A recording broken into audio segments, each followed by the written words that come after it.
नमस्कार दोस्तों, मैं हिमांशु आप सभी का स्वागत करता हूं अपने YouTube चैनल ई सेलिंग ज्ञान में। दोस्तों, आज की वीडियो सभी फ्लिपकार्ट सेलर्स के लिए बहुत ही ज़्यादा इंपॉर्टेंट होने वाली है।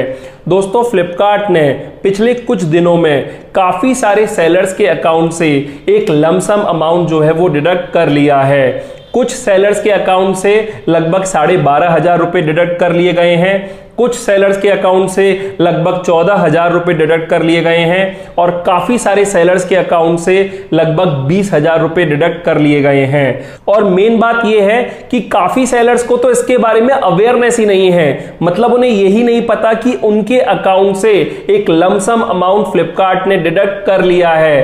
काफ़ी सारे सेलर्स को इसके बारे में अवेयरनेस है, लेकिन वो ये नहीं समझ पा रहे कि फ्लिपकार्ट ने किस चीज़ का पैसा डिडक्ट किया है और वो इस बात को लेकर भी कंफ्यूज है कि कैसे वो अमाउंट दोबारा से फ्लिपकार्ट से हम क्लेम कर सकते हैं। आप इस वीडियो को देखकर परेशान बिल्कुल भी मत होइएगा, क्योंकि ऐसा बिल्कुल भी नहीं है कि फ्लिपकार्ट ने सभी सेलर के अकाउंट से पैसे डिडक्ट कर लिए हैं। हां, लेकिन काफी सारे ऐसे सेलर्स हैं जिनके अकाउंट से पैसे डिडक्ट कर लिए गए हैं और सेलर को इसके बारे में कुछ भी अता पता नहीं है।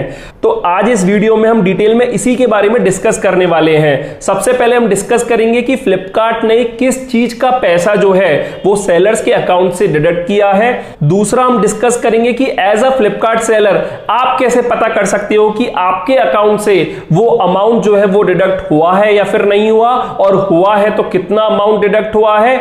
और तीसरा, अगर आपके अकाउंट से अमाउंट डिडक्ट हुआ है तो आप किस तरीके से इस अमाउंट के रीइंबर्समेंट के लिए अप्लाई कर सकते हैं। मैं सभी कुछ ये वीडियो में बताने वाला हूं, तो ये वीडियो को एंड तक जरूर देखिएगा। ये वीडियो जो है वो बहुत ही ज्यादा इंपॉर्टेंट होने वाली है अगर आप फ्लिपकार्ट पर ऑनलाइन सेल करते हो तो बिना देरी करे वीडियो को अब शुरू करते हैं।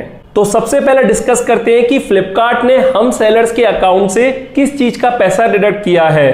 तो माय डियर फ्रेंड्स, फ्लिपकार्ट ने जो अमाउंट डिडक्ट किया है वो किया है फ्लिपकार्ट वेयरहाउस ऑनबोर्डिंग कॉस्ट, यानी कि फ्लिपकार्ट ने FBF ऑनबोर्डिंग के नाम पर काफी सारे सेलर्स के अकाउंट से पैसे जो हैं वो डिडक्ट कर लिए हैं। अब देखिए, अगर आप अपना ईमेल चेक करोगे तो फ्लिपकार्ट की तरफ से अप्रैल मंथ में एक मेल आया था जिसका सब्जेक्ट था consent to deduct Flipkart onboarding cost, और इसमें फ्लिपकार्ट ने 4 स्टेट्स मेंशन कर रखे हैं, हरियाणा, कर्नाटक, वेस्ट बंगाल और महाराष्ट्र। और इसमें फ्लिपकार्ट ने मेंशन किया है कि अगर आपको इन स्टेट्स के वेयरहाउस में ऑनबोर्ड होना है तो फ्लिपकार्ट आपको एक CA प्रोवाइड करेगा, जो कि आपको GST registration, additional place of business का रजिस्ट्रेशन और रेंटल एग्रीमेंट करा कर देगा, और उसी की ये जो फीस है वो चार्ज कर रहे हैं। हरियाणा की जो फीस है वो 12,300 रुपीज है, कर्नाटक की जो फीस है वो 12,300 रुपीज है, वेस्ट बंगाल की जो फीस है वो 14,160 रुपीज है और महाराष्ट्र की जो फीस है वो 20,060 रुपीज है। तो आपके अकाउंट से भी अगर पैसे डिडक्ट हुए हैं तो इसी अमाउंट में से कोई अमाउंट जो है वो डिडक्ट हुआ होगा। जो सेलर फ्लिपकार्ट वेयरहाउस में ऑनबोर्ड होना चाहते हैं उनके अकाउंट से तो ये अमाउंट डिडक्ट होना बिल्कुल सही है, कोई दिक्कत नहीं है। अब इसमें सेलर को भी नॉलेज में है कि हाँ, मैंने फ्लिपकार्ट वेयरहाउस में ऑनबोर्ड किया है तो फ्लिपकार्ट ने उस चीज का मुझसे पैसे डिडक्ट किए हैं। लेकिन ये देखा गया है कि काफी सारे सेलर्स ने फ्लिपकार्ट वेयरहाउस के लिए ऑनबोर्ड किया ही नहीं है, फिर भी उनके अकाउंट से डिडक्ट कर लिए गए हैं। और काफी सारी सेलर्स की कंप्लेन मुझे इसके रिगार्डिंग आई है कि हमारे अकाउंट से ये पैसा डिडक्ट हो गया है कि अब इसको कैसे रीइंबर्समेंट के लिए अप्लाई करें, किस चीज का पैसा डिडक्ट हुआ है। एक्चुअली ये केस ना मेरे अकाउंट के साथ भी हुआ था और मैं भी शुरुआत में थोड़ा कंफ्यूज था कि किस चीज का फ्लिपकार्ट ने पैसा डिडक्ट कर लिया, लेकिन क्योंकि हम टाइमली पेमेंट रिकंसिलेशन वगैरह करते हैं तो हमें पता चला कि फ्लिपकार्ट ने फ्लिपकार्ट वेयरहाउस ऑनबोर्डिंग कॉस्ट का पैसा डिडक्ट किया है। अब यहां पर एक क्वेश्चन ये आता है कि जब हमने अप्लाई ही नहीं किया तो क्यों पैसा डिडक्ट हो गया।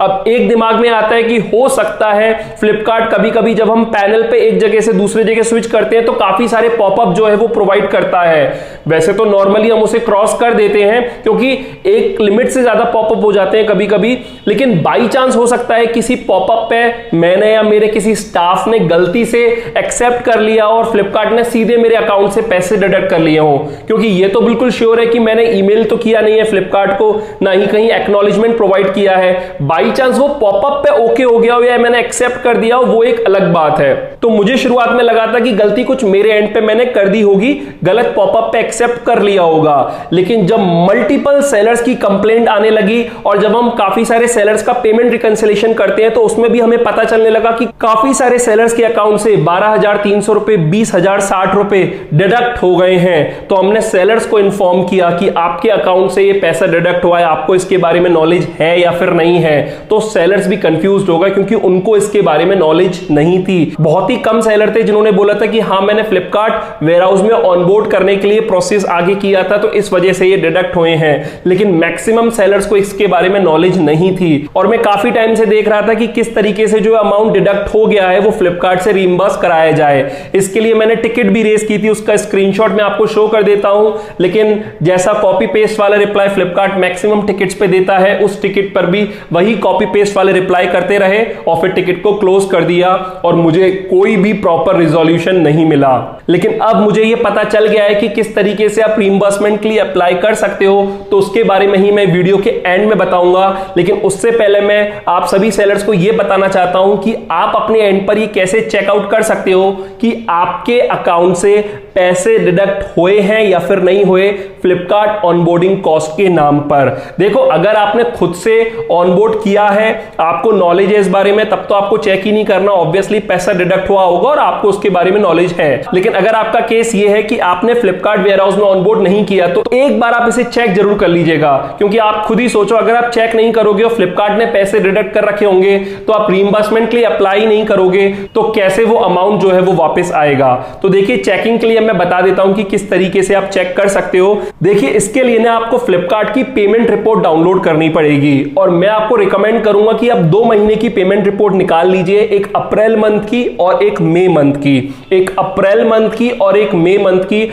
आप फ्लिपकार्ट के रिपोर्ट सेंटर वाले पेज में जाकर पेमेंट रिपोर्ट जो है वो निकाल सकते हैं। जब आप पेमेंट रिपोर्ट सेलेक्ट करोगे तो वहां पर सेटल्ड ट्रांजैक्शन वाली रिपोर्ट जो आती है उसको आप डाउनलोड कर लीजिए और उसको डाउनलोड करने के बाद, सेटल्ड ट्रांजैक्शन वाली रिपोर्ट को डाउनलोड करने के बाद जब आप रिपोर्ट को ओपन करोगे तो जैसा कि आप स्क्रीन पर देख रहे हो इस तरीके से आपको रिपोर्ट दिखेगी। अब इसमें आप देखोगे नीचे काफी सारे टैब आ रहे हैं, काफी सारी शीट्स आ रही हैं। आप इस एक्सेल में शीट पर आ जाइए नॉन ऑर्डर एसपीएफ और जैसे ही आप इसे ओपन करोगे, अगर आपको इस टाइप की कुछ एंट्री दिखती है जहां पर आप प्रोटेक्शन रीजन के नीचे देखोगे एफबीएफ ऑनबोर्डिंग कॉस्ट और सेटलमेंट वैल्यू में जैसे मेरे अकाउंट में कट रहे हैं 20,060 रुपीज, 20,060 रुपीज। तो अगर आप अपने केस में ऐसा देखते हो तो इसका मतलब फ्लिपकार्ट ने आपके अकाउंट से पैसे डिडक्ट कर लिए हैं। ये मेरी अप्रैल मंथ की पेमेंट रिपोर्ट है और उसमें मैं देख सकता हूं